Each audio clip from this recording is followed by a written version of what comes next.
서구 국가들에서 남성의 정자 수가 지난 40년간 50%나 급감했다고 합니다. 이 이야기를 들은 사람들 중에는 에이, 설마 라고 말하는 사람들이 많을 것 같습니다. 그러나 사실입니다. 최근 정자 제로 카운트다운이라는 책을 쓴 샤나 H. 스완 박사가 2017년 7월 말에 이런 사실을 밝혀내 학계에 보고했다고 합니다. 스완 박사에 의하면 1973년 평균 남성의 정자 농도는 밀리리터당 9,900만 개에서 2011년 4,710만 개로 하락했다는 것입니다. 이 소식에 당시 서방 언론들은 흥분했습니다. BBC는 정자수 급감으로 인간이 멸종할 수 있다고 선언했습니다. 뉴스위크는 누가 미국의 정자를 죽이고 있는가? 라는 제목으로 커버 스토리로 다루었습니다. 파이낸셜 타임스는 정자수 급감은 남성 건강의 긴급 웨이크업 콜이라고 평가했습니다. 사이콜로지 투데이는 인간 정자수 급감이 진행 중인가? 이미 끝났는가? 라고 보도했습니다. 이러한 흥분과 우려에 대해 필자인 스완 박사는 서구 국가에서 정자수 감소가 해소되지 않고 있기 때문에 이 일은 매우 걱정스럽다. 정자수 감소는 가파르고 심각하고 지속적이며 줄어들 기미를 보이지 않는다. 라고 지적했습니다. 이런 사실에 대해 다른 학자들은 어떻게 평가할까요? 히브리드 의대 교수이자 전 이스라엘에서 협회장 하가 이레빈 박사는 앞으로 어떤 일이 일어날까? 정자수가 0에 도달할까? 이 감소가 인간의 멸종으로 이어질 가능성이 있는가? 인간이 초래한 환경 붕괴와 관련성이 큰 여러 종의 멸종을 고려할 때 이것은 확실히 가능하다. 그런 시나리오의 가능성이 작더라도 끔찍한 의미를 감안하면 우리는 그것을 막기 위해 최선을 다해야 한다. 라고 말했습니다. 덴마크의 연구자이자 임상의사인 닐스 스카케백 박사는 불편한 메시지이지만 우리 종은 위협받고 있다. 우리 모두는 그것에 경각심을 가져야 한다. 한 세대 내의 변화가 없다면 우리 손조 세대와 그들의 자녀들은 엄청나게 다른 사회에 살게 될 것이다. 라고 말했습니다. 실제로 같은 속도로 감소가 계속된다면 2050년까지 많은 커플들이 출산을 위해서는 기술에 눈을 돌려야 할 것입니다. 의술의 도움을 받는 출산, 냉동폐아, 실험실에서 다른 세포로부터 만든 난자, 정자에 이르기까지 현재 실제로 이렇게 하고 있습니다. 이런 정자 수급감이 우리 현실에서는 어떤 현상으로 나타나고 있을까요? 먼저 건강한 정자만을 기증받는 정자은행에서 나타나는 현상을 예로 들어보겠습니다.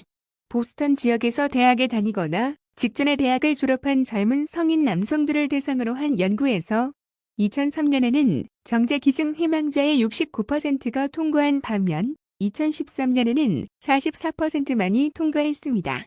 최근 기증자 집단이 음주, 흡연, 과체중을 줄이고 꾸준히 더 많이 운동하는 등 생활 방식 변수를 개선했음에도 불구하고 그 결과는 거꾸로 나타난 것입니다. 이런 감소 경향은 다른 국가에서도 발생하고 있습니다. 예를 들어 중국에서는 호난성 인간정자은행의 정자 기증자로 지원한 청년들 가운데 자격을 갖춘 기증자의 비율이 2001년 56%에서 2015년 18%로 3분의 1가 감소했다고 합니다. 그렇다면 정자는 어떤 기준으로 평가를 할까요? 물론 난자와 수정하여 임신을 할 수 있느냐가 그 기준입니다. 정자는 길이가 대략 0.05mm여서 육안으로 볼 수 없습니다. 1677년 처음으로 현미경을 이용해 정자를 관찰한 사람은 네덜란드의 무역상이자 독학과학자인 안토니 발레벤 후크로 알려져 있습니다. 정자를 세는 것은 세계보건기구가 승인한 방법인 혈구계를 사용합니다. 혈구계는 움푹 들어간 직사각형의 두꺼운 유리 슬라이드로 구성되어 있고 레이저로 수직선 격자를 새겨놓았습니다. 정자의 농도를 파악하기 위해서는 이 혈구계에 정액 한 방울을 떨어뜨려 놓은 뒤 전문가가 현미경으로 격자 내 정자의 수를 셉니다. 정상적인 정자 농도는 정액 1ml당 1,500만에서 2억 개 이상을 이릅니다. 세계보건기구는 1ml당 1,500만 개 미만을 정자 농도가 낮다고 간주합니다. 정자 수는 사정된 정액의 양이 농도 측정 기준치의 몇 배수인지를 확인하여 정자 농도의 그 배수를 곱한 숫자입니다. 평균적으로 남성은 1회 사정 시 2에서 6ml의 정액, 즉 티스푼 하나 분량을 방출합니다. 정자의 평가 기준은 정자의 수만이 아닙니다. 정자의 질을 평가하는 매개변수 빅3에는 정자 농도 또는 단위 부피정액 내 정자의 밀도, 운동성 또는 정자의 움직임 혹은 수영 능력, 형태학 또는 정자의 크기와 모양 등이 포함됩니다. 한 예로 운동성의 경우 인간 정자는 50% 이상이 운동성이 있어야 합니다. 다른 동물의 경우 종마는 60% 이상, 개는 70% 이상의 전진 운동성 정자를 가지고 있어야 건전성 테스트에서 합격합니다. 여러 연구들에서 생식의학 전문의들이 남성 약 1,500명의 정액에서 이 빅3를 조사한 결과 절반이 약간 넘는 남성은 생식력이 있었고 절반보다 약간 적은 사람은 불임이었습니다. 정제 제로 카운트다운의 저자 샤나 H. 스완 박사는 인간의 정자는 양뿐 아니라 질에서도 저하하고 있다고 경고하였습니다. 그 직접적인 결과는 불임의 증가와 정자은행의 확산입니다. 이는 부부나 커플이 아닌 남성의 정자, 즉 정자은행에 기증된 정자로 임신하는 여성이 증가하고 있다는 의미입니다. 2018년 세계 정자은행의 시장 규모는 43억 3천만 달러로 2025년까지 54억 5천만 달러에 이를 것으로 추정됩니다. 미국에서만 매년 3만에서 6만 명의 아이들이 정자 기증을 통해 잉태된다고 합니다. 현재 우리나라의 경우 젊은 부부 10쌍 중 약 2쌍이 불임 부부라고 합니다. 불임의 원인은 남성 요인 3분의 1, 여성 요인 3분의 1, 양자 공동 요인 3분의 1 정도라고 합니다. 정자은행은 남성 요인 불임의 경우에 그 해결책으로 사용됩니다. 정자 수 감소에는 동반되는 현상이 있습니다. 대표적인 것이 남성 호르몬 테스토스테론의 감소와 발기부전의 증가입니다.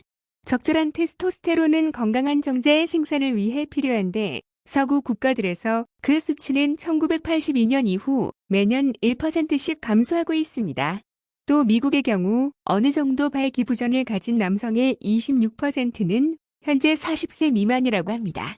미국의 한 연구에서 발기부전 치료를 받으려고 했던 남성의 평균 연령이 2005년에서 2017년 사이에 7살 감소했다고 합니다. 이 밖에도 남성 성기 이상의 발상이 증가하고 있습니다. 영국 연구에 따르면 고환이 복강에 머물러 음낭으로 내려가지 않는 상태인 잠복고환 발생은 1950년대부터 2000년대 초반까지 거의 2배로 증가했고 덴마크에서는 그 발생률이 1959년에서 2001년까지 4배 이상 급등한 것으로 나타났습니다. 마찬가지로 요도 구멍의 귀두 끝 부분에 위치하지 않고 그 아래쪽에 있는 상태인 요도하야 발생은 스웨덴에서 1990년부터 1999년까지 뚜렷한 이유 없이 증가했고 덴마크에서는 1977년에서 2005년 사이에 그 유병률이 2배 이상 증가했습니다. 확대된 음경의 길이가 9.3cm에 미치지 못할 정도로 음경이 비정상적으로 작은 외소음경도 증가하고 있습니다. 이런 현상들이 계속 증가하면 불임, 저출산이 따라서 증가시키고 종국적으로 인류 멸종까지 초래할 수 있다고 합니다. 그렇다면 남성의 정자 수가 급속히 줄어드는 원인은 무엇일까요?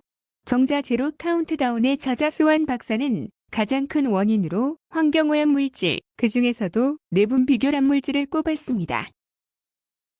이에 관한 상세한 내용과 그 대책에 관해서는 이 책을 참고하기 바랍니다.